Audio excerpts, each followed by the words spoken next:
Hi, welcome to Integrate or Die. I'm Steve Hunt. And I'm Jordan Katz. So, this episode, we talked to Bryce Winkelman of Seek Out. And, well, Jordan, I'll let you start. You worked with Bryce for a long time. So, what were some of the takeaways you had from this conversation? Well, I thought it was really interesting to talk about how do we leverage artificial intelligence to understand which candidates and pools of talent are going to be best for our organization, but also not just for hiring. How do we match their skills and their the way they work with the outcomes we care about as a company? And then also, Bryce was my boss at Qualtrics, and he was one of the best bosses, if not the best boss I've ever had. So we talked a little bit about how do you make the work and the workplace great for your people as well. Yeah, sort of that internal look. And I think that's one of the things I like about these episodes is the things that people share about sort of their own experiences and careers in HR technology, both their own and how helping others.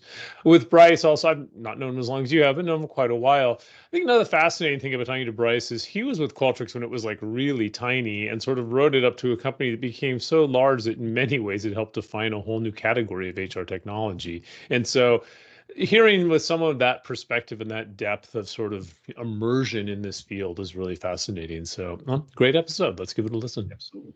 Welcome to Integrate or Die. We always start this show the same way, which is telling you why we wanted you on the show. And for you, it's really interesting. I mean, you started with Qualtrics when it was like tiny, pretty much saw the whole growth of the employee listening space. Then you went into like data management technology, and now you're working in the skills space. So you have an interesting career of a person who has gotten into some fields pretty early on and then see them go from small to like categories in and of themselves. And that's kind of well, we thought you'd be a fascinating person for this show, Integrate or Die, but that's how we think of you as an expert. How would you describe your expertise? Yeah, that's a really good question. I have been fortunate to have been on the ground floor of a couple of things, starting with, experience management, as you said, and really focusing kind of going from initially being a research engine for higher education. And then eventually by the end of my time there was focused on employee experience and seeing the huge shift in the market. And then, when we think about employee experience, I gained a ton of I would say experience in the world of employee listening. Like how do you effectively listen and act on what your employees are telling you? And so definitely I would say my expertise revolves around that world of understanding things like employee engagement and candidate research and even 360-degree feedback and areas like that. So really when it comes to understanding and listening to the voice of the employee. And then yeah, heading into the world of digital analytics, which is a bit different. It's much more on the customer experience side again, was the next organization I was with, which is more of a less of a listening and more of a like let's observe and see how people are interacting with and engaging with digital platforms and systems, but still very much in the world of experience management. And then Mhm. now over here at Seek Out, it's a different conversation focused on talent and skills based organizations and what are they doing on that front? Talent acquisition, talent management, talent development, build buy decisions as you're thinking about talent and filling talent gaps in your organization. So it's been really different. What I've loved about the world of talent and skills is that when I go back to the world of employee engagement that I was, Mhm. in several years ago, you kind of start to think about, well, what are the drivers of engagement and what are the things that employees are telling you, that's leading to retention and engagement. And typically, very often it would come back to internal growth and mobility. And so now being on the other side of the equation, where now we're solving that problem, which is leading to the improvements in engagement. It's been a lot of fun to be in that side of the world. And so I would say those are some of the areas that I've been focused on over the last few years. So you started out just pointing out the problems of the world, and now you're trying to solve them. Hey, there you go. That's a good way to think about it. Good way to think But everyone comes full about it. A circle little in bit. life. So Bryce is going to head back to just the problem guy. You give him Yeah, There you go. 5 or 6 more years, and it's I'm just just going to going to help be you all bad news drop every day. it on the doorstep. exactly. There you go. That's just what happens as you So get older in general. You just, as I say, that the older generation created the problems, our generation points them out so that the younger generation can solve them. Um, Wow. That's deep. yeah, exactly. my goodness, I love So, it. well, back on topic though. So, when you look across this, I'm curious, what is the technology when you look out there? Maybe there's multiple because you've worked in different spaces where you go into a company and you're like, I can't believe they're not using this technology, or I can't believe they're still stuck in some old way. What is the technology that you're just like, why isn't everyone doing this? It's not new. Why do some people still stuck in the past? Yeah. So this kind of revolves a little bit around some of my past experience, and so I Mhm. do view it through a very specific lens. But I do still see organizations doing very old, very traditional forms of employee listening. And I think, how in the world are you not up to speed with this? How are you? It's one organization I was with that, this was, a couple of years after Qualtrics, where it was like, wait a minute, you're telling me we can't get the data around employee engagement for, you said weeks, months? Like, you got to be kidding me. Mhm. We can't even respond or act on this information because we can't even get access to it, right? And so things like that, like the world of employee listening, it's just, there's been so much advancement, and thinking that organizations don't do anything with that. In a new aged approach, they're not pulsing employees, they're not focusing on key topics and asking relevant questions. And so I at times still see that, and it just continues to blow my mind. I think some of the other things too, and this also, I'll talk a little bit more about this in a little bit as we go. But another piece is, I see a lot of organizations still managing organizational alignment in the form of like OKRs through spreadsheets and PowerPoint decks and things that are not up to date. And there's such a proliferation of technology in this space, which is a problem as well. But like, there's really cheap, very cost effective technology to go and do things like OKRs and organizational goal setting. And I often see organizations doing it the hard way. And right now, more Mhm. than ever, where productivity is so blasted critical, and you need to get as much from every person as you can get. It's so, a new world of efficient, sustainable growth, that you just simply can't afford to not be aligned. And there's a lot of technology out there that does this. And so that's another piece where I think it's a little bit crazy. One other thing just to put out there real quick too, and this is looking through the lens of where I'm at today, it's that I talk to a ton of organizations that have just a severe lack of understanding of the people within their own walls when it comes to Mhm. understanding the skills and the talent they have within their own employee base. They're either doing it through spreadsheets, they don't track it at all, they're trying to have employees manually populate it in an HRIS system. It just becomes really heavy and really painful, and I'm just seeing that problem just in the industry in a huge way. So those are a couple of things that I've seen that still just kind of are a bit of a head scratcher.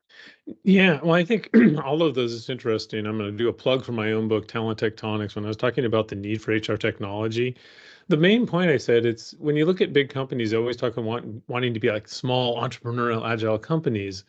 And the reason big companies aren't agile is that they've lost those things. When you're in a small company, and you know this because you know what everyone else is working on, you know their goals, you know what they're thinking about, you know what they're capable of because you know them. You're sitting there next to them. And when companies get really big, they lose that, and there's technologies that enable you to understand how people are feeling, what they're thinking about, the goals they're working on.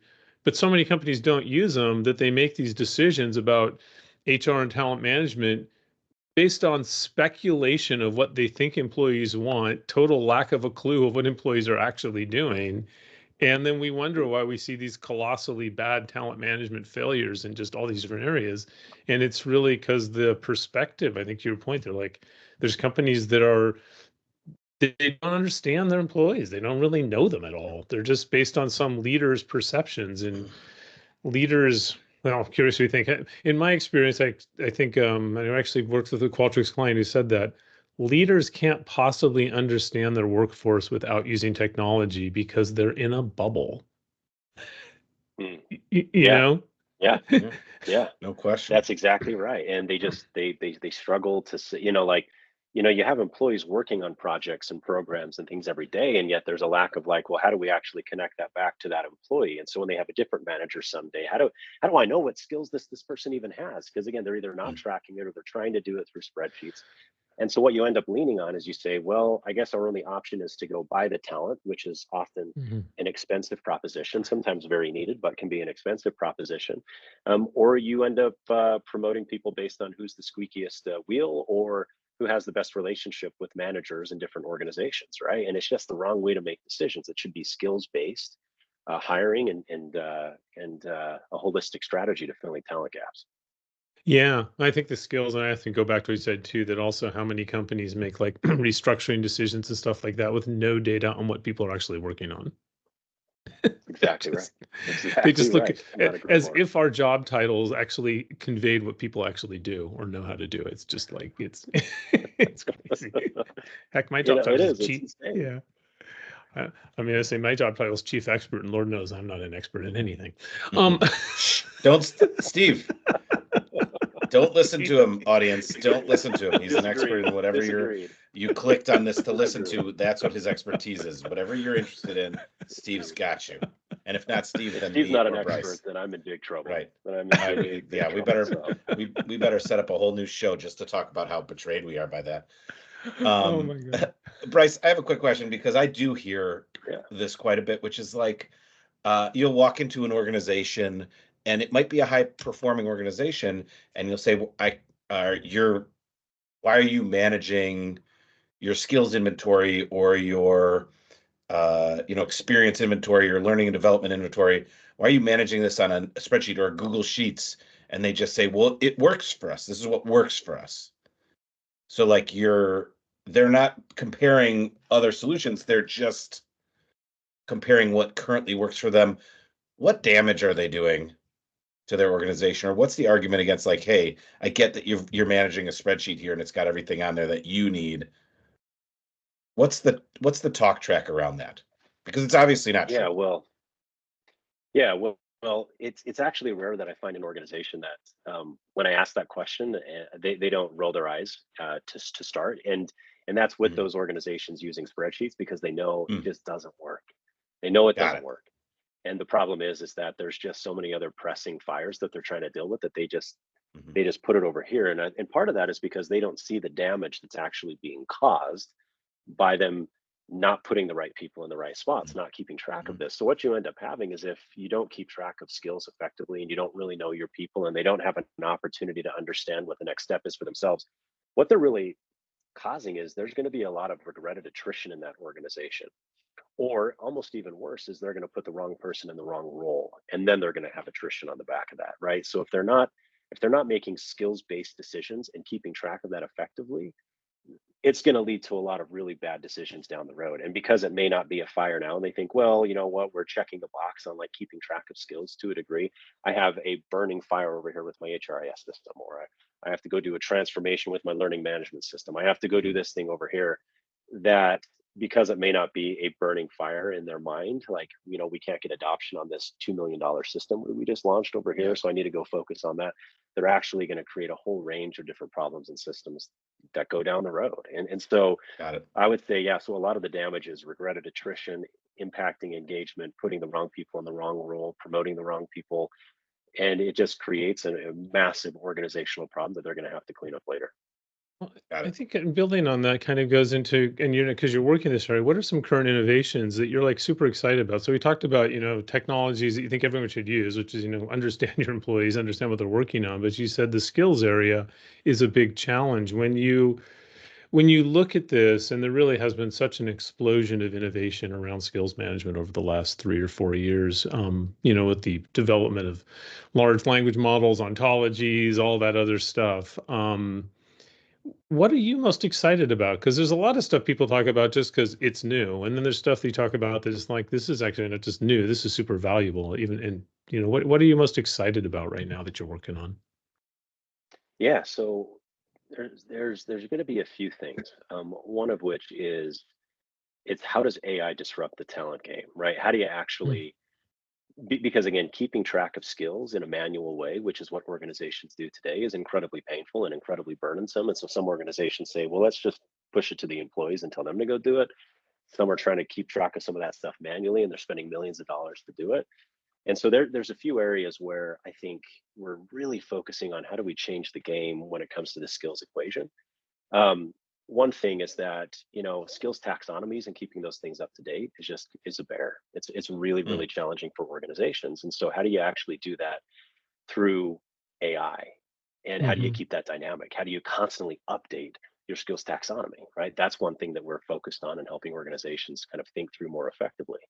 Other things include how do you actually take an employee profile with associated skills and hydrate that information with stuff that goes beyond just your internal systems? How do you take other information and pull that in to an employee profile combined with grabbing all this people data that sits in a whole bunch of different systems and pull that together as well to supplement this profile and then keep that thing up to date as they take new courses, as they go through performance management cycles, as they take on new projects, right? And so like that kind of constant updating of this employee database becomes really, really valuable, especially when it comes to pairing employees with the right opportunities. Other things is that, we see organizations spend millions of dollars on learning management systems, which has incredible content, really powerful stuff out there. There's a lot of cool Mhm. LMS systems out there, but where they typically fall down is how do we make intelligent recommendations to employees based on that skills information we know about them? How do we actually guide them to what they need to learn to go from A to B to C in their Mhm. career? Because otherwise, a career path is just, it's as good as the picture on the screen, right? But if it's Mhm. actually intelligent, helping recommend what you need to understand and learn, it becomes incredibly valuable. Then I would say some of the other stuff that we're really thinking about then kind of comes on the back end as well, of like as an organization, one of the really crazy things that I've seen, and maybe this goes a little bit to what am I saying, why organizations not doing this? And it's partly because there's not a dedicated owner. It's actually planning for skills. It's effective workforce planning of like, what are the skills we need in our organization? What do we have? What do we need?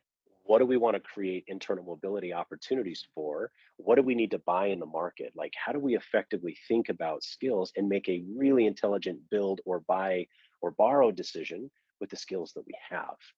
And a lot of that, it's like, oh, is it FP&A that does that? Is it HR that does that? Is it kind of both that do it? Like, how do we think about it? And so that is something that is emerging that I think is super cool. That because of what we have upstream and that information, that downstream ability to make really intelligent decisions on how you're planning for skills is something that is going to be really, really cool when it comes. Yeah, well, and it's starting to come. Kind of reminds me. It reminds me when we first met. With Qualtrics, and when employee listening really took off, it was all suddenly you discovered this whole new source of data about employee sentiment, employee feeling, and all of these sort of things, and the implications that had for so many other workforce decisions. And I think where we are with skills is kind of where we were with employee listening, like 8 years ago. Suddenly we're getting technology that's enabling us to have a much better understanding of these skills. I do wonder, when you look at employee listening data and what we could be doing with it, it's still really like kind of sad as a psychologist. I look and say there are so few companies that actually truly connect in a operational way, employee listening data to talent management decisions, to workforce planning decisions. We always talked about talent management to employee listening to customer sentiment. That was the vision, and some companies are doing it, but they're few and far between. I wonder sometimes with skills data, I'm an optimist. I think we will get there. But when you look at skills data, do you, what do you think is critical for companies to really lean into this to say, okay, look, we can provide you with all this data? And it's not easy, but we're getting better and better at it. What is it the questions you wish companies were asking you when they look at that? It was like, hey, when you see companies that lean into using this data, what are they doing differently?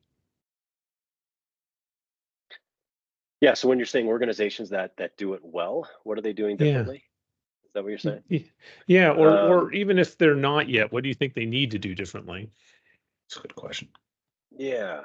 Yeah. I would say organizations are, and tell me if I'm going off track here based on your question, but it's organizations that realize the reality of the situation that they're in, where they say, look, you know what, we know that we're never going to get there with existing tech. A module that we tack on an HRIS system is going to get us to a certain point, then we're going to outgrow it. Then we have to bring in best in breed, and then we have to go re-enable and relaunch and readopt a different piece of technology. And it's organizations that say, we know what's coming down the road, we know what the deficiencies are going to be.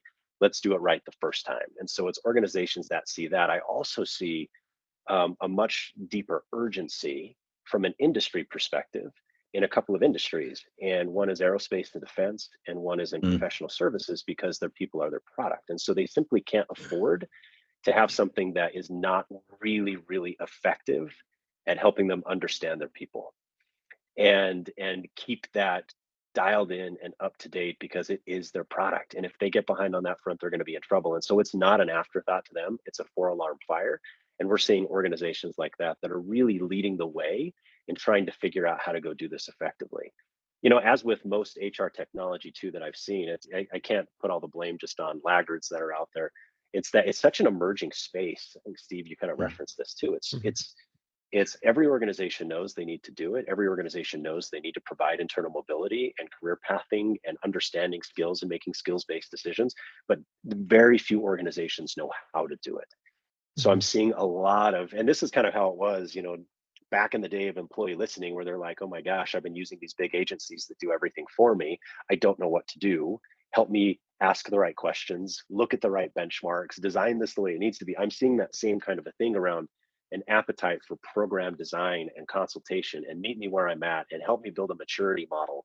That is very much the case in this space. And they're saying, guide me, help me. I don't know what I'm doing. I know I need to do it, but help guide me and meet us where we're at and help us figure this out and build it. So it's organizations that are vulnerable, that are willing, that have the 4 alarm fire, but recognize what they have today isn't going to get them there, where we're seeing them really start to make the push into this space. So Steve, did that answer your question? It did. Go ahead, Jordan. I have a follow on, but go ahead, Jordan. I think this will be interesting. Probably, hopefully, if I'm reading your mind right, this will add to your follow on, which is I want to go down the mobility path for just a second.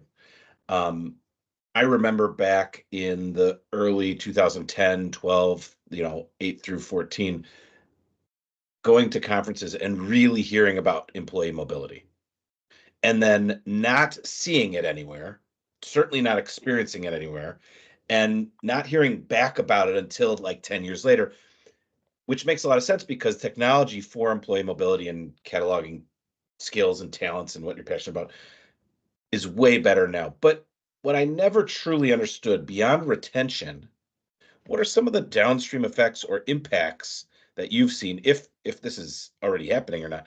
What are some of the effects, positive effects of having a strong talent mobility program, or the detriments of not, other than retention, which we know is like, we want to keep talent, and if they want to leave, they're going to leave unless you can move them. Yeah, yeah, I'm seeing it fall toward into three critical buckets of like what is the business case, or what is the case, what is the compelling event or compelling reason Hmm. for organizations to do internal mobility. And I think today it still revolves a lot around how do we keep our best people? We've worked so hard to get Hmm. them in the door. How do we keep them in the door?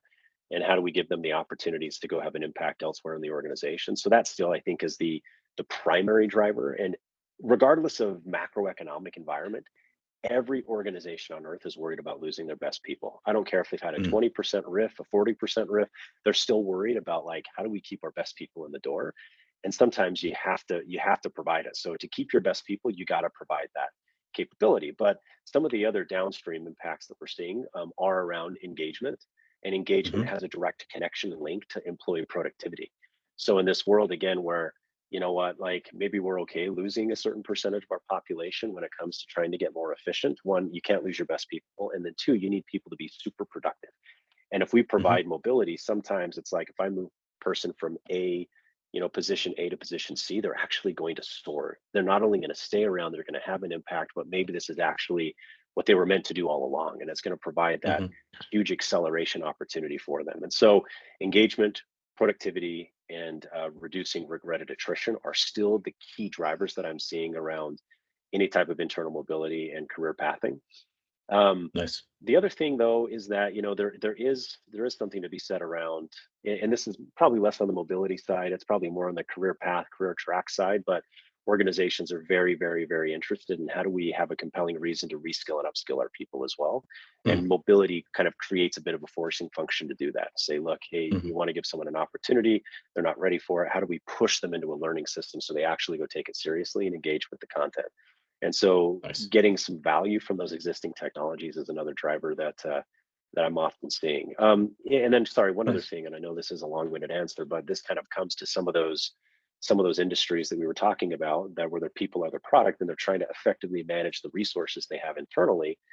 Um, it's how you win business is Hmm. creating Mm. mobility. How do we get someone right?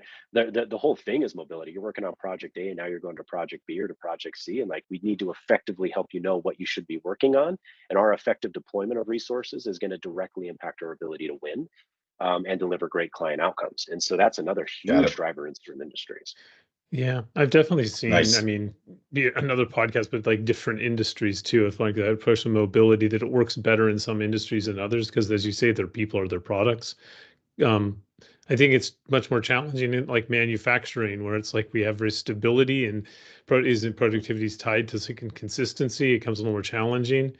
And also, but I wanted to go back to what you talked about, that the companies that are really realizing the level of this issue and really leaning into it. And I don't want to put words in your mouth, but it's almost like you were saying, and don't just try to seek a little magic bullet. It's like, if you want, it's like I always use the association to healthy workforces, like physical health. If you really want to get better, if you want to improve your health, it's not like you're going to go buy a pill or you're going to buy like some machine. It's a full, like, I'm going to change my lifestyle. Right. And so Mhm. you've got to lean into it, and it's a long-term thing. And it's not like, oh, 6 months and we're done. It's like, it's a changing the way you live.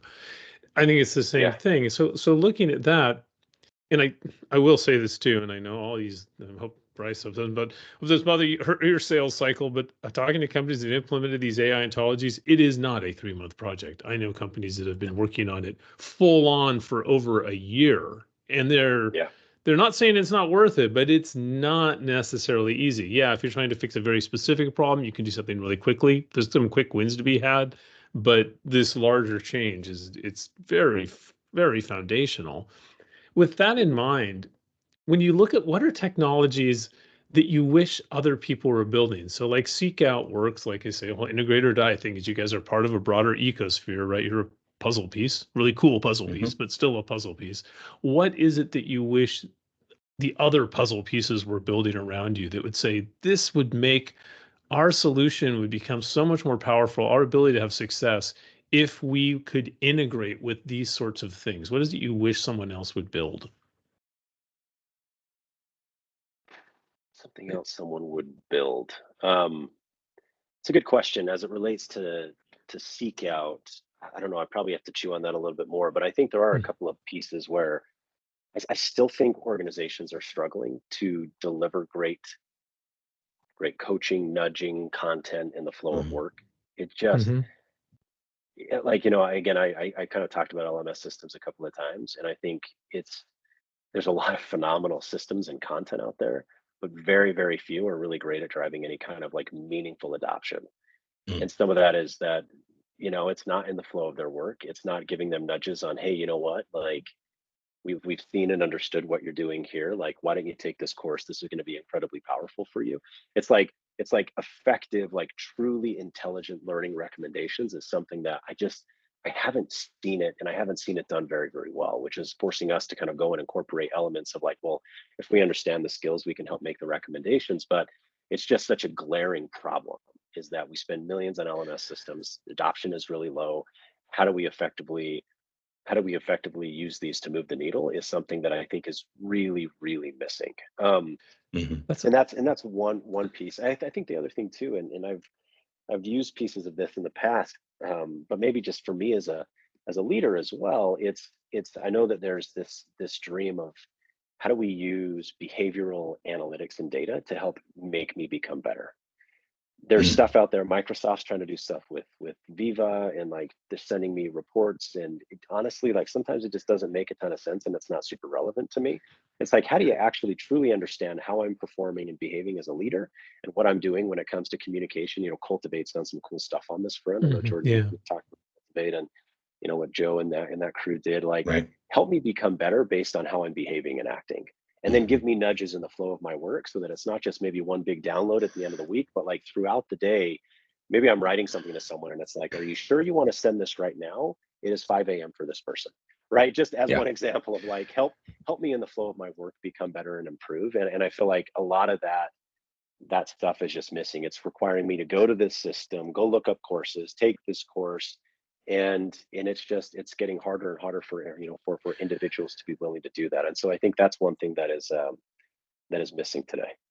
Those, no, both of those, I think, well, the one I call self-awareness technology, which is about self-management and emotional intelligence, and all that is about self-awareness and self-management. I'm also thinking to your email. I remember years ago talking to a colleague about these coaching assistants. What I really need is a system that before you say something to your significant other, it says, perhaps you should word it this way.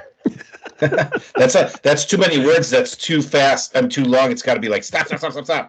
Jordan, shh, shh. That's what we could sell, Maybe right? a little But the shock. Shock me. That would the work.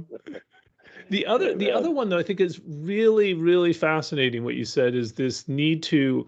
It's one thing to have like skills management solutions that encourage and enable talent movement from an organizational perspective, but then to get talent actually to move, people have to decide, I want to move, I want to change, I want to be nudged. And I don't know if this is the right analogy or not, but I was just talking to a friend of mine who's a geologist, and he was explaining fracking to me. And he's like, people think of fracking, which is basically you've got all this oil like tucked away in the shale talent.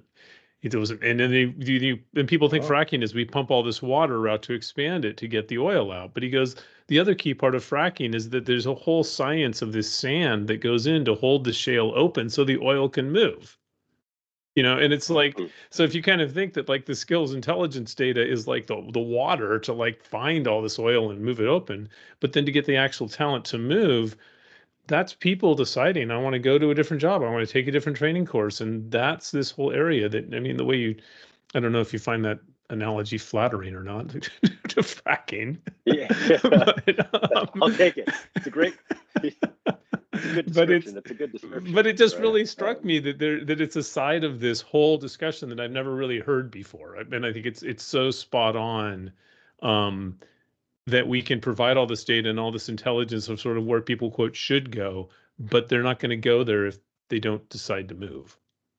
right. Yeah, you're absolutely right. And one other thing that just kind of came to mind as we were talking, that again, it's one of those where I scratch my head and say, how does this still exist? But some of these big, some of the big HRIS players that are so closed-minded from an ecosystem perspective. I'm like, we're going to make Hmm. it really Mhm. hard to get anything out of here. We assume that we will be the central system of all information, when that is just reality. Is It's not. And so when they make it difficult, like it just impedes the ability of their customers to be successful. And hats off to, and obviously, I've spent a lot of time with success factors and SAP and that crew, but like they're much more open in their mentality of like ecosystem and working with others and best in class and bolt-on modules and things like that go beyond just their own capability. But some have a very different approach, and it just is pulling teeth to get any information out of the systems. And so that's a little tactical. It's not as visionary, but Hmm. the fact that that still exists today, that are systems out there that just don't play well with the ecosystem, is just mind blowing to me, because they will slow down the entire process when it comes to skills transformation. Yeah. Well, one of our other episodes, Imran Sahid, I don't know if you know him, he's a payroll expert, but he said it shouldn't be integrate or die. It should be build better APIs or die. There you go. Well said. Well said. Well said. Um, Indeed. s- so Amen. we have time for two more questions. One real quick one, another one a little bit longer. The quick one, if you can do it shortly, is this field, like all fields, is growing. It's expanding constantly. I'm sure you're struggling to always find good talent for your own organizations. It's growing. What advice would you give to somebody who says, "Man, I want to pursue HR technology as a career field"? If there was a person wherever they are in their career and they're like, "I want to get into this space," what would you advise them? What is that they should focus on? Ooh, yeah. So I would say, if you're looking to get into the space, so first of all, you need to acquire a little bit of patience. uh, but it is a fun space. And what I love about working with HR professionals is the fact that they are typically very passionate about what they do. They're passionate about experience and creating an experience. And when you find those that like have that brand credibility in the organization too, it's amazing what they can actually do. But I found, again, compared to other industries that I've been a part of, HR technology is an industry where you have to be incredibly consultative. You need to have Mm. a point of view. You need to have a perspective. You need to be open about sharing that perspective, meeting the customer where they're at, and working together to go from A to B to C to D to E. And so trying to go in and take technology as a disruptor and shove it down people's throats rarely works. I find that technology is a great enabler to an already well developed strategy. And so if you can be strategic and help them think through their strategy and what they're building and developing, if you understand the pains that organizations are dealing with, and HR is dealing, they're dealing with CEO level problems here. So if you really understand how a business works and what their challenges are, and help them think through and devise an effective strategy, your technology will be an amazing accelerator and enabler for these organizations, and they'll be incredibly loyal. And you can change an organization. And so I would say that's something to think about. And I think it's going to be really important as well. We just talked about ecosystem a minute ago. You got to have a decent understanding of the ecosystem that you're playing in. because they are all so interconnected. And I see that going forward. I do think there will be consolidation in HR technology going forward, but it's still a very broad, very vast ecosystem with a lot of players, and you got to understand what they do so that you can work really, really well together. So that's my answer on that. No, that's great advice. I think the counseling thing too, sort of the consultative approach as opposed to the prescriptive approach. I think in a lot of people in the HR technology field, they have no idea how hard HR actually is. You know, Mhm. it's easy to make fun of it because why do they do that? But if you walk a mile in an HR leader's shoes, they have to deal with stuff people don't even realize. I talk about the dirty underbelly of HR. And, you know, there's a lot of stuff that when you're on the technology side, you're not aware of. And I think that point that you take about don't be, you know, coming in and telling them what they should do. It's coming in and understand the issue and meet them where they are. And I think that is a key point of advice that I've definitely seen in my own career, seeing HR technology people that sort of almost take an arrogant attitude towards HR without a real Mhm. understanding of them. Great. So Yeah, yeah. the last question that we always ask is what is the question we should have asked you? What is the question that in HR technology people should be talking about with one caveat, you have to answer it too. Oh, that's the one question. Ooh, that is a good question because I feel like we have covered so much. Like we talked about, I mean, we've kind of touched a bit on the future of AI in the space and what AI is going to do, and I think it's going to be transformational. But that's also talked about 50 times an hour, and so I don't know if we necessarily need to go deep there. Maybe it's something around, maybe something around like failures or things that we've learned the hard way in the past. Maybe something we talked a little bit about current Mhm. innovation and what are some of the interesting spaces out there that I think are also growing quick. Maybe it's that we can talk a little bit about innovations that I'm seeing in some of the organizations that I think are making a bit of noise in a positive way. So Yeah. we can maybe talk about that. What do you think I should ask? I don't know. That's why we ask you the question. We really don't know. Yeah, You I know, don't I think know. it's I do like the fact that you have the AI. Somebody had told me that generative AI has learned how to ask generative AI to talk about generative AI and has created an Oh infinite God. loop, far Oh worse than no. the singularity. Did generative AI inception its own self? That's sounds like not a good call. Who could That's have the seen that question. That's coming? the good that's the question. Um, Yeah. But oh, I think it's sorry, go ahead. yeah, no, go ahead, finish. Yeah. So maybe there's going to be a couple of things, and I know we gotta wrap here quick. But one is I think one of the questions that's out there that we hear a lot is like, what is the role of of AI in HR technology going forward, and particularly from a um, there's a lot of regulation going on in the space right now, and so like how do we see that coming together? What's our perspective on that? Is an interesting one. So maybe just real quick is that I am not a believer that AI is going to be a huge what it's going to do. It will replace jobs of folks that don't know how to use it, and I think that's a very common quote that's out there. I don't know who originally devised it, but I do think that that's going to be the case. But I think it's going to be a powerful enabler compared to something that's people need to be scared of. I think it's going to be and I think our approach to it in particular, what I'm seeing in HR is that there's a lot of regulation around it. And I think that the future of AI is that it needs to be one, it can solve a lot of problems. You start thinking about those things around like, how do you look at the right candidates? How do you match the right talent with the right opportunities? Um, diversity. There's a lot of things where AI is going to play, but I think all of it is going to be um, human assisted. It needs to be Mm. human driven technology assisted is the best way to put it. And so I think that's going to be the role of AI as we think about the future.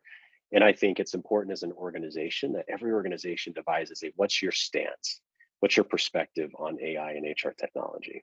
And then I think just a couple of things on some of the things that we've seen in our own organization by way of like current innovations. So I just think maybe just one other thing that I think is interesting that's out there. Initially, I was not a believer in Mm.